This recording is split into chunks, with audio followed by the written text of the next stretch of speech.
तो यहाँ पे जो हम रिएक्शन पढ़ने वाले हैं ये एरोमेटिक इलेक्ट्रोफिलिक सब्स्टिट्यूशन रिएक्शंस का बिल्कुल उलट है, ठीक है ना। उसमें क्या होता था कि एक इलेक्ट्रोफाइल जो है ना उसके ऊपर बेंजीन रिंग अटैक करती थी, ठीक है ना, क्योंकि बेंजीन रिंग के पास एक्स्ट्रा इलेक्ट्रॉन इलेक्ट्रॉन की ज्यादा डेंसिटी और जिसके ऊपर इलेक्ट्रॉन की कम डेंसिटी होती है, जिसको हम क्या कहते हैं कि इलेक्ट्रोफाइल कहते हैं। वो जो इलेक्ट्रोफाइल है वो बेंजीन के साथ अटैच होता है, तो बेंजीन उसके ऊपर अटैक करती थी, ठीक है। तो इस तरह से जो ना वो ये रिएक्शन प्रोसीड होता था। अब हम जो पढ़ने लगे हैं उसमें क्या है कि एक न्यूक्लियोफाइल है, ठीक है, वो उसका रिएक्शन होना है बेंजीन के साथ। लेकिन मसला ये है कि बेंजीन के साथ न्यूक्लियोफाइल का रिएक्शन कैसे हो। बेंजीन के तो अपने उसके अपने पास इलेक्ट्रॉन जो है ना वो बहुत ज्यादा है, उसके इर्द गिर्द इलेक्ट्रॉन की डेंसिटी है, तो इलेक्ट्रॉन जो है उसके वो आने वाले न्यूक्लियोफाइल को रिपेल करेंगे। तो आम हालात में तो इस तरह का रिएक्शन मुमकिन नहीं है, क्योंकि बेंजीन के पास इलेक्ट्रॉन की डेंसिटी है ऊपर और नीचे, अबव एंड बिलो। उसके जो पाई इलेक्ट्रॉन्स हैं, आपने जो है ना वो एफएससी से ये चीज पढ़ी हुई है कि उसके पाई इलेक्ट्रॉन जो है ना वो अबव एंड बिलो फॉल करते हैं और वो उसको सराउंड कर बेंजीन को घेरे हुए हैं, ठीक है। तो इन पाई इलेक्ट्रॉन्स की डेंसिटी की वजह से ऊपर और नीचे की वजह से आने वाला न्यूक्लियोफाइल जो है उसको रिपल्शन का सामना करना पड़ेगा, ठीक है। अच्छा, लेकिन ये है कि ये रिएक्शन हो सकता है, लेकिन उसके लिए हमें स्पेशल सर्कमस्टेंसेस या स्पेशल कंडीशन यूज करनी पड़ती हैं। और स्पेशल कंडीशंस क्या हो सकती हैं, हम एक स्ट्रॉन्ग इलेक्ट्रॉन विड्रॉइंग ग्रुप लगा दें बेंजीन के साथ, जिससे क्या होगा बेंजीन के ऊपर इलेक्ट्रॉन की कमी हो जाए, मतलब बेंजीन जो है ना वो न्यूक्लियो इलेक्ट्रोफाइल बन जाए खुद और उस पर एक न्यूक्लियोफाइल अटैक करे, ठीक है। या ये है कि हम बहुत जो है ना वो ड्रास्टिक कंडीशन यूज करें, ठीक है, मतलब हम बहुत ज्यादा उसको हीट करते हैं, टेम्परेचर देते हैं, बड़ा स्ट्रॉन्ग बेस यूज करते हैं, बड़ा स्ट्रॉन्ग एसिड यूज करते हैं। तो इस तरह की सिचुएशन में ये वाला रिएक्शन हो सकता है, ठीक है, लेकिन उसके लिए हमें स्पेशल कंडीशन यूज करनी पड़ती है। तो बहरहाल न्यूक्लियोफिलिक सब्स्टिट्यूशन रिएक्शन क्या होता है कि जिसमें एक स्ट्रॉन्ग न्यूक्लियोफाइल जो होता है वो एक वीक न्यूक्लियोफाइल को रिप्लेस करता है। आपने एसन रिएक्शन बड़े डिटेल में पढ़े हुए हैं, न्यूक्लियोफिलिक सब्स्टिट्यूशन रिएक्शन आपने अल्काइल हैलाइड के लिए और उसके लिए आपने पढ़े थे, ठीक है। ये अब वो वाले रिएक्शन आ गए हैं जिसमें आपने न्यूक्लियोफिलिक सब्स्टिट्यूशन, एक न्यूक्लियोफाइल दूसरे को रिप्लेस करता है, लीविंग ग्रुप होता है, न्यूक्लियोफाइल होता है, सबस्ट्रेट होता है, वगैरह वगैरह, ठीक है।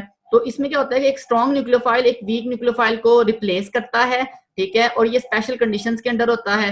और इस रिएक्शन को हम कहते हैं एरोमेटिक न्यूक्लियोफिलिक सब्स्टिट्यूशन रिएक्शंस, या इसको हम शॉर्ट फॉर्म में कहते हैं SNAR, ठीक है। जिसको जैसे आप SN1 SN2 कहते थे, ये एक नई टाइप आई है, nucleophilic substitution aromatic reactions, aromatic nucleophilic substitution reactions इसको हम कहते हैं, ठीक है। मिसाल के तौर पर कि देखें ये एक 2,4 डाइनाइट्रोक्लोरोबेंजीन है, ठीक है, इसका अमोनिया के साथ रिएक्शन हुआ है। अमोनिया ने क्या किया है, जो क्लोरीन है, अमाइन ग्रुप ने क्लोरीन ग्रुप को क्या कर दिया है, क्लोरो ग्रुप को रिप्लेस कर दिया है। तो इसमें सब्स्टिट्यूशन हुई है क्लोराइड की किसके साथ, अमाइड के साथ, ठीक है। तो ये इस अमाइड भी एक देखे ना, दोनों न्यूक्लियोफाइल हैं, NH2 भी नेगेटिव है, ठीक है, NH2 के ऊपर नेगेटिव चार्ज होता है, इसको हम अमाइड बोलते हैं, NH2 नेगेटिव। और जो Cl है वो भी क्या होता है, नेगेटिव होता है, क्लोराइड, ठीक है। दोनों न्यूक्लियोफाइल हैं, लेकिन एक वीक न्यूक्लियोफाइल था, जो स्ट्रॉन्ग न्यूक्लियोफाइल आया उसने वीक न्यूक्लियोफाइल को धक्का देके वहां से निकाल दिया और खुद उसकी जगह पे लग गया है।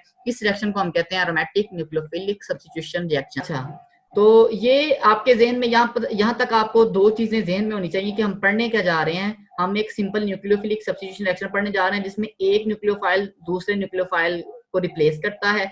और दूसरी बात आपके जहन में ये है कि भाई ये रिएक्शन आम जो ना वो हालात में नहीं होता, इसके लिए खसूसी हालात और खसूसी जो ना वो कंडीशंस का इस्तेमाल करना पड़ता है। वो क्या है उनके बारे में हम पढ़ते हैं। एरोमेटिक न्यूक्लियोफिलिक सब्स्टिट्यूशन रिएक्शंस हैं, इनकी दो टाइप्स हैं, बेसिकली तीन है, ठीक है। एक तीसरी टाइप भी है SN1, वो लेकिन उसको जो ना वो आपके सिलेबस में मेंशन है, लेकिन बहरहाल टेक्स्ट बुक्स में किसी भी जगह पे इसको तीन टाइप्स में नहीं डिवाइड किया जाता है, इसको दो ही किया जाता है। उसको भी है तो न्यूक्लियोफिलिक सब्स्टिट्यूशन ही, लेकिन उसको अलग से पढ़ते हैं, उसको इसमें जो ना वो इसकी टाइप कंसीडर नहीं करते हैं, वो इसी में काउंट करते हैं हम उसको। तो बहरहाल मैकेनिज्म की बुनियाद पे और कंडीशंस की बुनियाद पे इसकी दो टाइप्स हैं। एक है जिसमें एडिशन एलिमिनेशन मैकेनिज्म होता है, ठीक है, और दूसरी टाइप वो जिसमें एलिमिनेशन एडिशन होता है, जिसको हम बेंजाइन मैकेनिज्म भी बोलते हैं। ये दोनों मैकेनिज्म क्या होते हैं इनके बारे में हम पढ़ते हैं। तो सबसे पहला हमारे पास है एडिशन एलिमिनेशन मैकेनिज्म, ठीक है। इस मैकेनिज्म में क्या है, सिंपल सा, इसकी जो एडिशन एलिमिनेशन क्या चीज है कि पहले एक न्यूक्लियोफाइल ऐड होता है, फिर लिविंग ग्रुप एलिमिनेट होता है, ठीक है। पहले न्यूक्लियोफाइल ऐड होता है, लिविंग ग्रुप एलिमिनेट होता है, तो इस वजह से हम इसको कहते हैं एडिशन एलिमिनेशन मैकेनिज्म। ठीक है, कि ये देखें एक न्यूक्लियोफाइल आया, ये न्यूक्लियोफाइल इसने बेंजीन के ऊपर के साथ अटैच हुआ, यहाँ पे बेंजीन के ऊपर नेगेटिव चार्ज आ गया, कार्बन आयन बन गई। ठीक है, ये सारा उससे उलट है, इलेक्ट्रोफाइल फिलिक वाले से उलट है।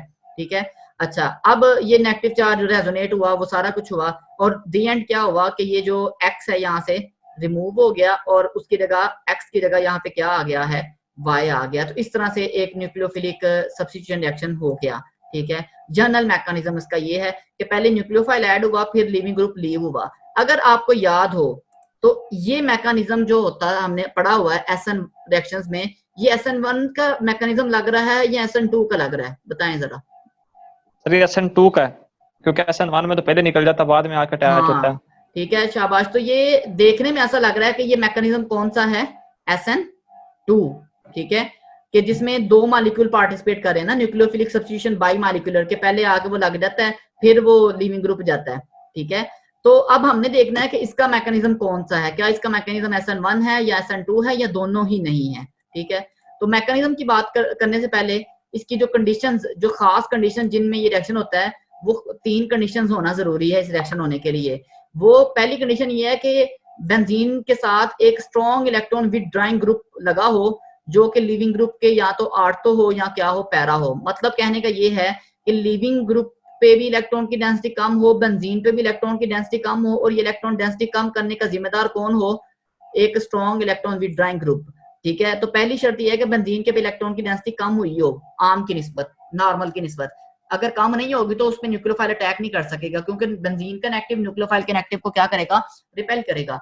दूसरी इसके लिए कंडीशन है एक स्ट्रॉन्ग न्यूक्लियोफाइल भी चाहिए जो वीक न्यूक्लियोफाइल को रिप्लेस कर सके।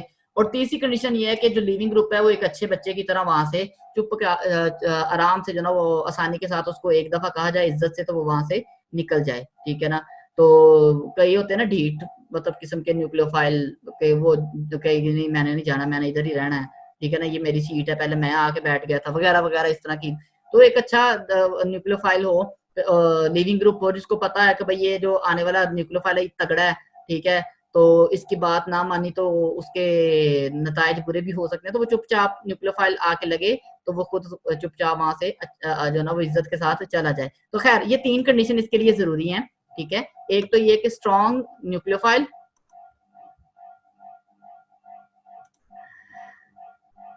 अच्छा जी, एक तो स्ट्रॉन्ग इलेक्ट्रॉन विथड्रॉइंग ग्रुप होना चाहिए, स्ट्रॉन्ग न्यूक्लियोफाइल होना चाहिए और गुड लिविंग ग्रुप। ये तीनों कंडीशन पूरी होंगी तो ये वाला रिएक्शन होगा। ठीक है, इन तीनों कंडीशन में से कोई पूरी नहीं होती तो आपको इस रिएक्शन को करवाना मुश्किल होता जाता है, उसके लिए फिर आपको जो ना वो दूसरे हथकंडे इस्तेमाल करने पड़ते हैं। तो बहरहाल ये इसके लिए 3 conditions nucleophilic aromatic substitution reactions के लिए। ठीक है, तो अच्छा जी, अब ये होता कैसे सारा कुछ, इसके मैकेनिज्म पे चलते हैं। अभी हमने बात की कि क्या इसका मैकेनिज्म SN2 है। ठीक है, देखने में बाहर ऐसे लग रहा है, लेकिन ये मैकेनिज्म SN2 नहीं है।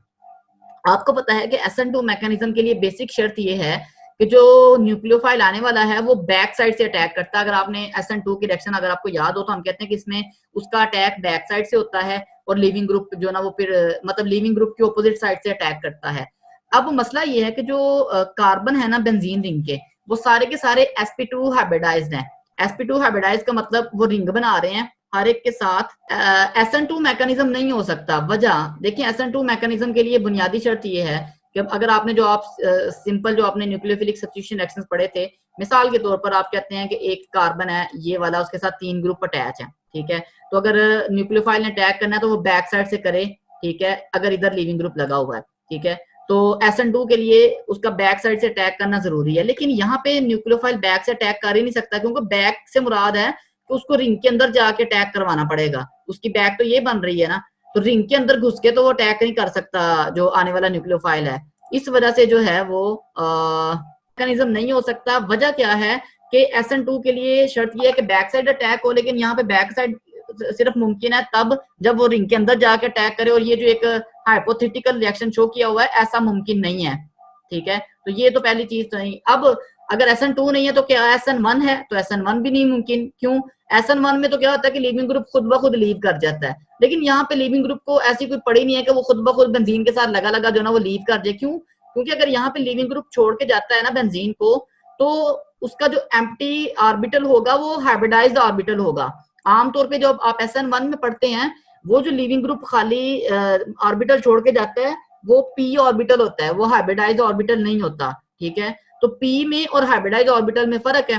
ठीक है, तो ये फेवरेबल नहीं है मतलब, ठीक है ना। तो ये जो है ना, इसमें केटाइन प्लेनर है, p ऑर्बिटल भरा हुआ है, लेकिन जो एम्प्टी ऑर्बिटल है वो sp ऑर्बिटल है और वो आउटसाइड द रिंग है। तो बहरहाल कहने का मकसद ये है कि SN1 भी यहाँ पे मुमकिन नहीं है। SN1 क्यों मुमकिन नहीं है कि लीविंग ग्रुप किस वजह से लीव कर रहा है, इसकी कोई वजाहत नहीं है, ना इसकी कोई तुक बन रही है यहाँ पे। और उसके नतीजे में जो इंटरमीडिएट बन रहा है वो भी अनस्टेबल है। ठीक है ना, ये जो फिनाइल के टाइम बनेगा इसमें एम्प्टी sp2 ऑर्बिटल है, ये हाईली अनस्टेबल है। तो कभी भी कोई भी चीज अनस्टेबिलिटी की तरफ नहीं जाती। तो उसकी बजाय क्या होता है कि जो है वो ये अनस्टेबल होता है, इसकी वजह से ये अनस्टेबिलिटी की तरफ नहीं जाता, हर चीज जो है ना वो स्टेबिलिटी की तरफ जाती है। ठीक है, तो पहली बात हमने ये क्लियर की कि भाई ये मैकेनिज्म ना तो SN2 हो सकता है ना ही SN1 हो सकता है। ठीक है, मैकेनिज्म पे जाने से पहले तो पहली बात ये अपनी माइंड में क्लियर करें कि ये मैकेनिज्म SN2 हो सकता है। क्यों नहीं हो सकता? क्योंकि SN2 में बैक साइड से अटैक होता है, यहाँ पे बैक साइड अटैक मुमकिन नहीं है, SN2 नहीं हो सकता। SN1 में लिविंग ग्रुप खुद से चला जाता है पहले स्टेप में, लेकिन इन रिएक्शन में लिविंग ग्रुप पहले छोड़ के नहीं जाता उसको। ठीक है, और मतलब हमारे पास जो एविडेंस आता है उसमें लिविंग ग्रुप तो एंड पे जाता है, तो लिविंग ग्रुप एंड पे जाता है तो इसका मतलब वो जो है वो SN1 हो ही नहीं सकता। ठीक है, क्योंकि लिविंग ग्रुप के छोड़ के जाने की कोई सूरत हाल नहीं बन रही। तो फिर इसका मैकेनिज्म क्या है? इसका मैकेनिज्म थोड़ा डिफरेंट है, इसी वजह से हमने इसको एडिशन एलिमिनेशन का नाम दिया है। तो इसमें एक सिंपल सा मैकेनिज्म है जिसको हम न्यूक्लियोफिलिक सब्स्टिट्यूशन एरोमेटिक रिएक्शन का नाम देते हैं, SNAR। इसी स्पेशल टाइप है। स्पेशल टाइप इसमें क्या होता है, पहले स्टेप में तो न्यूक्लियोफाइल अटैक करता है कार्बन पे, और उसके लिए कार्बन जो है वो जिसके ऊपर लिविंग ग्रुप लगा हुआ है, और ये उसका अटैक जो होता है ना वो परपेंडिकुलर होता है रिंग से। मतलब जिस प्लेन में रिंग पड़ी हुई है ना, उस वहां से परपेंडिकुलरली 90 के एंगल पे वो अटैक करता है। जबकि SN2 में क्या होता है कि वो 180 से अटैक करता है, बैक साइड से अटैक करता है। ठीक है, उसके बाद लिविंग ग्रुप जो होता है वो हाँ, ये हमने पहले बात कर ली हुई है कि लिविंग ग्रुप जो है वो sp2 कार्बन एटम में से बैक साइड अटैक से नहीं हम निकाल सकते। अगर हमने निकालना है तो वो sp3 वगैरह या कोई और कार्बन होगा। अच्छा, उसके बाद न्यूक्लियोफाइल अटैक के नतीजे में एक कार्बन एनाइन बनता है जिसको हम मीजनहीमर कॉम्प्लेक्स भी कहते हैं। मीजनहीमर एक स्पेशल उसका नेम है, एक साइंटिस्ट था जैकब मीजनहीमर, उसके नाम पे इसका नाम रख दिया हुआ है। ठीक है, तो सेकंड स्टेप पे क्या होता है कि लिविंग ग्रुप निकलता है और उसकी जो एरोमेटिसिटी है वो बहाल हो जाती है। मतलब इन दोनों स्टेप्स को अगर हम देखें तो ये रिएक्शन हो रहा है। इसको बेसिकली दो स्टेप हमारे पास बेसिक हैं, उसको कुछ डिटेल में आगे स्टेप दिए हुए हैं, वो जरूरी नहीं है। पहले स्टेप में क्या हुआ कि ये जो न्यूक्लियोफाइल है OH स्ट्रॉन्ग न्यूक्लियोफाइल है, ये अटैक कर रहा है एक कंपाउंड पे। इस कंपाउंड में सारी शर्तें पूरी हैं। ठीक है, इलेक्ट्रॉन विड्रॉइंग ग्रुप 2 जुड़े हुए हैं। ठीक है, 2 इलेक्ट्रॉन विड्रॉइंग ग्रुप भी मौजूद हैं, एक अच्छा लिविंग ग्रुप भी मौजूद है। ठीक है, अच्छा, अब उसके नतीजे में क्या हुआ कि भाई जब ये अटैक हो गया तो उसके नतीजे में एक नेगेटिव कॉम्प्लेक्स बना, ये वाला नेगेटिव कॉम्प्लेक्स जो है जिसको हम मीजनहीमर कॉम्प्लेक्स बोलते हैं। ये नेगेटिव कॉम्प्लेक्स में कॉन्जुगेशन और वो सारी चीजें होती हैं जिसके नतीजे में जो नेगेटिव चार्ज है वो बारी बारी सारे नाइट्रो ग्रुप में जो है ना वो डिस्ट्रीब्यूट होता है। ठीक है, और ये रेजोनेंस स्टेबलाइज स्ट्रक्चर होता है। उसके बाद दूसरे स्टेप में क्या होता है कि लिविंग ग्रुप वहां से लीव करता है और ये स्टेप फास्ट होता है, ऊपर वाला स्टेप स्लो था। देखिए ऊपर वाला स्टेप क्या था, ऊपर वाले स्टेप के नतीजे में एक कार्बन एनाइन बन रहा है जो कि अनस्टेबल चीज है। जब कोई चीज स्टेबल से अनस्टेबल की तरफ जाती है तो उसका स्टेप, उसकी स्पीड स्लो होती है। ठीक है, लेकिन जो अनस्टेबल से स्टेबल की तरफ आती है तो उसकी स्पीड बड़ी ज्यादा होती है। देखिए ना, यहाँ पे जब कार्बन एनाइन बन गया ना तो वो एरोमेटिक कंपाउंड नहीं रहा, उसमें कॉन्जुगेशन खत्म हो गई, उसमें एरोमेटिसिटी वाली कंडीशन पूरी नहीं हो रही। लेकिन जब वो कार्बन एनाइन से दोबारा वापस आ रहा है इस कंपाउंड की तरफ, ठीक है, तो उसकी एरोमेटिसिटी बहाल हो रही है, तो ये स्टेप फास्ट है। ठीक है, तो इसके नतीजे में ये सब्स्टिट्यूशन हो गई है। ठीक है, हाँ, अगला एक स्टेप जो दिखा हुआ है कि भाई वो इसकी प्रोटोनेशन हो जाती है, इसमें से प्रोटॉन रिमूव हो जाता है, वो एंड पे दोबारा हम प्रोटॉन ऐड कर देते हैं, उसका कोई जो ना यहाँ पे लिंक नहीं है। उसके बाद ये इसका मैकेनिज्म। अच्छा, इसमें मैकेनिज्म में जो फैक्टर्स इफेक्ट कर रहे हैं, जो हमने उसकी कंडीशंस पढ़ी थी कि हमने कहा था कि इस रिएक्शन के लिए 3 चीजें होना जरूरी है। सबसे पहली चीज के एक इलेक्ट्रॉन विड्रॉइंग ग्रुप हो जो रिंग के ऊपर इलेक्ट्रॉन की डेंसिटी को कम करे। ठीक है, ये रिंग को इलेक्ट्रोफिलिक अटैक के लिए प्रिपेयर करता है। ठीक है, अब देखें ना कि जो इलेक्ट्रॉन विड्रॉइंग ग्रुप है ये रिंग को एक्टिवेट करता है न्यूक्लियोफिलिक सब्स्टिट्यूशन के लिए, ठीक है, लेकिन ये रिंग को डीएक्टिवेट करता है इलेक्ट्रोफिलिक सब्स्टिट्यूशन के लिए। दोनों रिएक्शन एक दूसरे का उलट है, ठीक है ना। तो बहरहाल एक स्ट्रॉन्ग इलेक्ट्रॉन विड्रॉइंग ग्रुप होना चाहिए जो कि रिंग को इसके लिए प्रिपेयर करेगी। रिंग को प्रिपेयर करने का मतलब ये है कि वो रिंग पे इलेक्ट्रॉन की डेंसिटी को कम कर देता है, इलेक्ट्रॉन को विड्रॉ कर लेता है, ठीक है। दूसरा काम ये क्या करता है, ये इलेक्ट्रॉन विड्रॉ करने की वजह से जो एनाइन बनता है ना उसको स्टेबलाइज करता है, क्योंकि ये जो नेगेटिव चार्ज एनाइन का उसको अपनी तरफ खींच लेता है, जिसकी वजह से उसके अंदर थोड़ी सी स्टेबिलिटी आ जाती है, ठीक है। और इस काम के लिए ये जो इलेक्ट्रॉन विड्रॉइंग ग्रुप है ये या तो आर्थो पोजीशन पे होना चाहिए या पैरा पोजीशन पे होना चाहिए, उस पोजीशन से जहां पे न्यूक्लियोफाइल ने क्या करना है, अटैक करना है। क्योंकि अगर ये आर्थो और पैरा पे होगा तो रेजोनेंस के जरिए नेगेटिव चार्ज इस तक आएगा, अदरवाइज इसके ऊपर नेगेटिव चार्ज नहीं आएगा और ये पार्टिसिपेट नहीं कर सकता। मिसाल के तौर पर ये देखें कि अगर आपके पास ये एक्टिवेटिंग ग्रुप नाइट्रो है, ज्यादातर हम नाइट्रो ग्रुप को यूज करते हैं एज एक्टिवेटिंग ग्रुप, इसको प्रिपेयर करना आसान होता है और उसके रिजल्ट्स बड़े अच्छे हैं, ठीक है। तो फिर आपके पास आर्थो और पैरा पोजीशन एक्टिवेट हो जाती हैं इस अटैक के लिए। जो ना वो लिविंग ग्रुप के लिए जो ना वो ज्यादा सुइटेबल जगह कौन सी है, ये वाली और ये वाली, ठीक है। और उसके बाद जो है वो क्योंकि यहाँ पे अगर कोई चीज आके लगेगी तो इसको एक्टिवेट करेगा। अगर ये मेटा पे लगा हुआ है लिविंग ग्रुप नाइट्रो के हिसाब से तो ये इसको एक्टिवेट नहीं करता, क्योंकि इस सूरत में नेगेटिव चार्ज NO2 तक नहीं पहुंचेगा जी। आर्थो और पैरा पे लगा तो ये रिएक्शन होगा, अदरवाइज नहीं होगा, ठीक है, ठीक है। उसकी रीजन रेजोनेंस, ठीक है, क्योंकि अगर ये आर्थो और पैरा पे है तो रेजोनेंस के जरिए नाइट्रो पे नेगेटिव चार्ज शिफ्ट होगा, अगर वो मेटा पे है तो नेगेटिव चार्ज और नाइट्रो पे कभी भी शिफ्ट नहीं होगा, ठीक है। ये आपने रेजोनेंस उसके स्ट्रक्चर बनाएंगे तो आपको पता चल जाएगा, रेजोनेंस करवा के अगर आप देख लेंगे, ठीक है। ये इसी को थोड़ा सा उसको ज्यादा डिटेल में कि अगर वो आर्थो और पैरा पे है तो किस तरह से रेजोनेंस के जरिए चार्ज जो है वो नेगेटिव चार्ज यहाँ तक इस नाइट्रोजन तक पहुंचेगा, यहाँ पे भी पहुंचेगा, यहाँ पे भी पहुंचेगा। अगर मेटा पे है तो ये नेगेटिव चार्ज यहाँ पे नहीं पहुंचेगा और वो इसको स्टेबल नहीं करेगा। अच्छा जी, उसके बाद एक और चीज के जितने इलेक्ट्रॉन विड्रॉइंग ग्रुप ज्यादा होंगे उतना वो इस रिएक्शन की रिएक्टिविटी को बढ़ा देंगे। अगर एक नाइट्रो ग्रुप है तो रिएक्शन थोड़ा मुश्किल है, 2 है थोड़ा आसान है, 3 है तो और भी आसान है। उसका आइडिया हमें इन कंडीशन को देख के हो सकता है कि अगर एक नाइट्रो ग्रुप लगा हुआ है तो रिएक्शन करवाने के लिए हमें जो ना वो 160 डिग्री सेल्सियस टेम्परेचर चाहिए, पीएच भी बड़ी हाई चाहिए। हाई पीएच का मतलब है एक स्ट्रॉन्ग बेस चाहिए हमें, ठीक है। अच्छा, अगर 2 नाइट्रो ग्रुप हैं तो टेम्परेचर भी थोड़ा कम हो सकता है, एक वीक बेस को भी हम यूज कर सकते हैं। अगर 3 नाइट्रो ग्रुप लगे हुए हैं और तो फिर हम टेम्परेचर भी कम हो जाता है और न्यूट्रल पीएच पे भी हम इस रिएक्शन को करवा सकते हैं, ठीक है। तो मतलब जैसे जैसे इलेक्ट्रॉन विड्रॉइंग ग्रुप ज्यादा होते जाएंगे कंडीशंस नरम होती जाएंगे। तो ये उसका हो गया। तो बाकी उसके बाद ये है कि चंद जो एग्जांपल्स हैं जो स्ट्रॉन्ग इलेक्ट्रॉन विड्रॉइंग है वो आपने वहां पे भी पढ़े हुए हैं, जहाँ पे जो रिंग डीएक्टिवेटर थे ना वो वाले हैं यहाँ पे जो स्ट्रॉन्गली डीएक्टिवेट कर रहे थे रिंग को, जिसमें कार्बोनाइल आ जाता है, नाइट्रो ग्रुप आ जाता है, साइनाइड ग्रुप आ जाता है। और इनके लिए शर्त ये है जो बड़ी जरूरी है कि ये आर्थो या पैरा पे होनी चाहिए लिविंग ग्रुप के हिसाब से, ठीक है। दूसरी कंडीशन इस रिएक्शन के लिए जो दूसरी चीज इंपॉर्टेंट है वो न्यूक्लियोफाइल है। न्यूक्लियोफाइल जो अटैक कर रहा है, ठीक है। तो हमने कहा कि इसके लिए स्ट्रॉन्ग न्यूक्लियोफाइल चाहिए। अगर न्यूक्लियोफाइल स्ट्रॉन्ग नहीं है तो वो पहले से मौजूद न्यूक्लियोफाइल को रिप्लेस नहीं कर सकता, ठीक है। और उसकी कंसंट्रेशन भी ज्यादा होनी चाहिए, ठीक है। तो ये एक इसमें सिंपल सा है। हाँ, उसमें ये है कि इनमें से जो वीक होगा ना वो रिप्लेस होगा। तो मिसाल के तौर पर ये फ्लोरीन है, फ्लोराइड है, और आने वाला जो ना वो अल्कोक्सी है, एक मिथॉक्सी इसको हम कहते हैं। तो मिथॉक्सी एक क्या कहते हैं न्यूक्लियोफाइल है, मेथॉक्साइड आयन इसको हम कह सकते हैं। तो मेथॉक्साइड आयन जो है ना वो फ्लोराइड को रिप्लेस कर देता है। इसका मतलब क्या है कि ये जो है ना वो वीक न्यूक्लियोफाइल है फ्लोराइड, और ये वाला जो है ना वो स्ट्रॉन्ग न्यूक्लियोफाइल है। इसकी एक दूसरी एग्जांपल दी हुई है, ये 2 हैं, इथाइलिन डाइमाइन वो इथाइलमाइन है, ठीक है, और एक ये है। तो दोनों स्ट्रॉन्ग न्यूक्लियोफाइल है, वो उसको रिप्लेस कर देते हैं। तो न्यूक्लियोफाइल में सिंपल सा ये है कि उसके लिए एक ही शर्त है कि वो पहले से मौजूद लिविंग ग्रुप से ज्यादा स्ट्रॉन्ग होना चाहिए, ज्यादा स्ट्रॉन्ग बेस होना चाहिए, ठीक है ना। एज ए बेस वो ज्यादा स्ट्रॉन्ग होना चाहिए जिसकी वजह से वो उसको क्या कर सके, रिप्लेस कर सके, ठीक है। अच्छा जी, नेक्स्ट लिविंग ग्रुप का क्या किरदार है। अच्छा, लिविंग ग्रुप का बड़ा इंटरेस्टिंग सा किरदार है यहाँ पे। आपने जब न्यूक्लियोफिलिक सब्स्टिट्यूशन रिएक्शंस पढ़े थे ना, SN1 SN2 वगैरह, अच्छा उसमें हम पढ़ते हैं कि भाई जो लिविंग ग्रुप जो होता है उसका बड़ा किरदार क्या होता है। यहाँ हैलोजेंस की जब हम बात करते हैं तो हम कहते हैं कि फ्लोराइड जो है ना वो सबसे पुअर लिविंग ग्रुप होता है, आयोडाइड सबसे अच्छा लिविंग ग्रुप होता है। यहाँ पे ना वो चीज उलट हो जाती है। वजह क्या है, इस रिएक्शन का जो ना रेट दो चीजों पे डिपेंड, पहले स्टेप पे डिपेंड कर रहा है। पहला स्टेप जो स्लोएस्ट स्टेप है, ठीक है।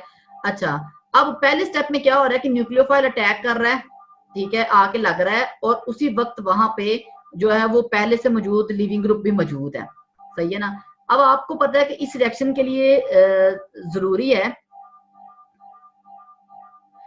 इस रिएक्शन के लिए जरूरी है कि रिंग पे इलेक्ट्रॉन की डेंसिटी कम से कम हो। तो एक ऐसा लिविंग ग्रुप जो रिंग पे मौजूद है और वो रिंग की इलेक्ट्रॉन डेंसिटी को कम करने में मदद दे रहा है ना, वो इस अटैक को फैसिलिटेट करेगा, ठीक है ना। इस अटैक को क्या करेगा, फैसिलिटेट करेगा। अटैक को फैसिलिटेट करेगा तो वो पहले वाले स्टेप को फैसिलिटेट कर रहा है, उस रिएक्शन के पहले वाले स्टेप के रेट को बढ़ा रहा है, तो उसको फेवरेबल बना रहा है। तो इसका मतलब ये है कि फर्ज करें अगर आपके पास हैलोजेंस है, क्लोराइड है, ठीक है, क्लोराइड है, ब्रोमाइड है, आयोडाइड है, तो तीनों ने लिविंग ग्रुप के तौर पे काम करना है। लेकिन लिविंग ग्रुप वाला स्टेप तो आता है बाद में, दूसरा स्टेप। रिएक्शन किस पे डिपेंड कर रहा है, पहले स्टेप पे। और पहले स्टेप के लिए क्या जरूरी है कि रिंग के ऊपर इलेक्ट्रॉन की डेंसिटी कम से कम हो, ठीक है। तो इन चारों में से जो इलेक्ट्रॉन की डेंसिटी रिंग पे कम करने में मदद देगा ना, वो अच्छा लिविंग ग्रुप है, सही है ना। यहाँ पे लिविंग ग्रुप का वो किरदार नहीं है कि वो आसानी से चला जाए। अगर उस हिसाब से देखे तो स्ट्रॉन्गर बेस जो है ना वो फ्लोरीन है, वो नहीं जाएगा। लेकिन यहाँ पे फ्लोरीन एक अच्छा लिविंग ग्रुप क्यों है, क्योंकि वो पहले वाले स्टेप में मदद कर रहा है मॉलिक्यूल की रिएक्शन में हिस्सा लेने के लिए। कैसे मदद कर रहा है, वो रिंग पे इलेक्ट्रॉन की डेंसिटी को कम कर रहा है, नाइट्रो ग्रुप भी कम कर रहा है, ये भी कम कर रहा है। और इन इलेक्ट्रॉन की डेंसिटी कम करने की इसकी जो सलाहियत है वो इलेक्ट्रॉन विदड्रॉइंग इंडक्टिव इफेक्ट की वजह से, और सबसे ज्यादा स्ट्रॉन्ग इंडक्टिव इफेक्ट फ्लोरीन का है। इसकी वजह से ये रिएक्शन के पहले स्टेप को ज्यादा फैसिलिटेट करता है, अटैक को फैसिलिटेट करता है, जिसकी वजह से हम कहते हैं ये एक अच्छा लिविंग ग्रुप है।